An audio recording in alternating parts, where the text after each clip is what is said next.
Chapter 4. The Prophet. In fact, I have been observing your life since the very first time you declared what you would become on this world. Because you chose to be, I have had to constantly look after your well-being, he explained, again arousing my curiosity. How long have you been following me? I asked. If we count the time in years, it would probably be around 100,000 years. Your story has been recorded and used as a prophecy of your life since then. Wow.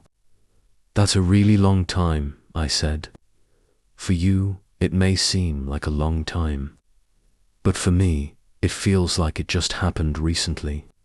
Because if we compare it to my time stationed on this world, this event hasn't even taken up 1/1,000,000th of my duration, he explained. Who is the prophet? I asked. You yourself, or the God within you, he replied. The God I talk to regularly, is that it? I asked. Yes, but it is a partitioned aspect of God, or what you call the Spirit. Then why has he never told me anything about this? I observed. Have you ever asked him about it? No, I haven't. If you don't ask, why would he tell you? He replied. Well, isn't it something I should know? You are mistaken. If that's the case, there is still much knowledge you should know. If you think of it in terms of volume, it would be so vast that it cannot be measured. I don't think you need to know all of it, he added. But at the same time, if you desire to know anything, you simply have to ask him, he added. My problem is, I don't know what I need to know, so I don't know what to ask, I commented. Then from now on, I will take on the duty of telling you what you need to know, he said. All right. I'm starting to get curious about what these stories I need to know are. Please, I implore you, I offered. I am happy to tell you everything, because this is the mission I am already here to do. Let's start by visiting the place where all of us reside, to see where it is and how we live, he suggested. Okay, I quickly agreed. Then, in just a moment, the two of us were floating above the vast, boundless ocean. Whichever direction I looked, all I saw was the sea. Looking down, I saw the deep blue, almost black sea water, and large waves as tall as 2-story buildings moving back and forth.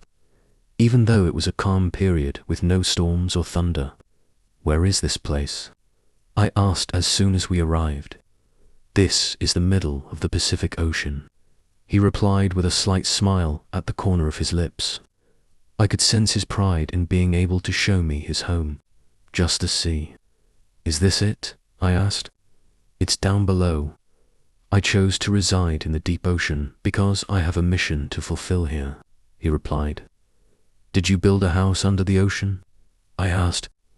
I didn't build it here. I brought it from elsewhere, because it is actually a large vessel that we built and traveled in, from another planet that had the necessary elements for the vessel. And it is very large, he explained. How big? About 1 or 2 football fields, I estimated, based on what I had seen in space movies, where motherships are usually very large. It's much larger than you think. Let's just say that if you were floating 1 kilometer above it, you would have no way of seeing the boundaries of this vessel. My vessel has a diameter of about 40 kilometers and a height of 6 kilometers. He replied, 40 kilometers. Did I hear that right? I repeated in shock. You heard right. This is the largest one stationed on this world, and it is the one I oversee, he replied. Does that mean there are other vessels? I asked. Yes, there are many, ranging in size from 5 to 20 kilometers.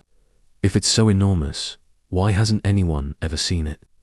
Especially with the widespread technology for detecting objects or radar, I asked. There are 2 reasons for this. First, your radar cannot detect the existence of the vessel because the elements that make up the vessel have properties that blend in with the elements on Earth. Therefore, detection by the instruments you have created cannot distinguish it. And second, even if you were to invent an instrument that could detect it, you still wouldn't suspect it was our vessel because it is so large, he explained. Oh, that sounds incredibly unbelievable, I commented. Actually, it's not that humans on Earth cannot see us at all, but rather that they are not observant enough, he emphasized. How so? I asked. If they observed the evidence of the vessel's movement, the traces we have left on the ocean floor, they would know we are here. Evidence. What evidence? I asked. If you look down at the sea from an altitude of about 100 kilometers above the Earth's surface, you will see those traces clearly. They will appear as long lines, some small, some large, crisscrossing each other, he replied.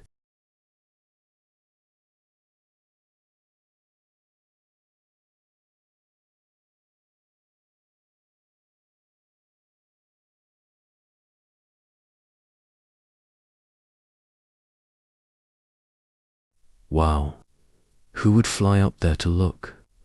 But even if I could fly that high, I still wouldn't be able to see through the water, I observed. In the past, there was no way for humans like you to know or see these things for sure.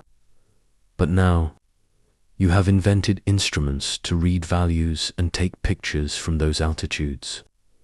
The result is detailed photographs of the ocean, showing the depth levels in each location, he explained. That level of information is impossible for a small person like me to access. It would probably have to be scientists working specifically in that field. I countered. Not at all.